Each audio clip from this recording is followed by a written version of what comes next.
Salut les cathos, aujourd'hui nous sommes le 16 août et nous fêtons Saint Roch. Saint Roch était fils d'un gouverneur de Montpellier.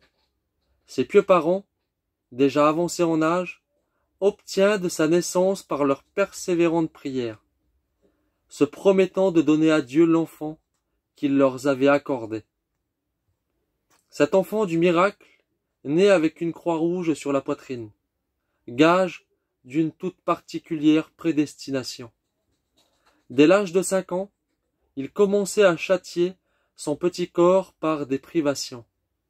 Il se signala, en grandissant, par une grâce spéciale d'hospitalité envers les pauvres et les voyageurs. Il n'avait pas 20 ans quand il eut la douleur de perdre successivement son père et sa mère.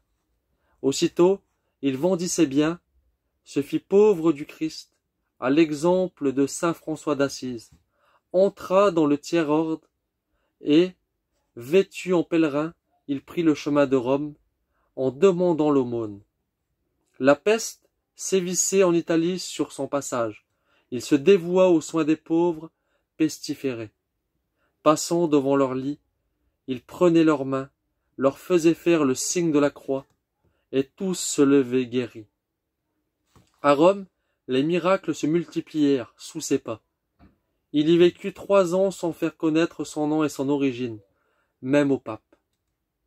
En retournant dans son pays, il fut saisi par la peste et se retira mourant dans une cabane, au bord d'une forêt où un chien lui apportait chaque jour un petit pain.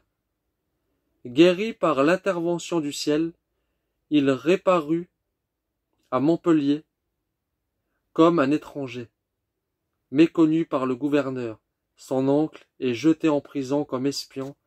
Là, au bout de 5 ans, il mourut étendu à terre, muni des sacrements.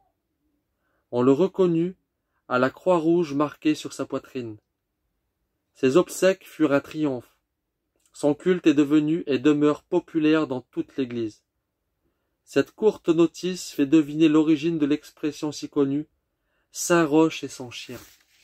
Que Dieu vous bénisse, et à plus les cathos!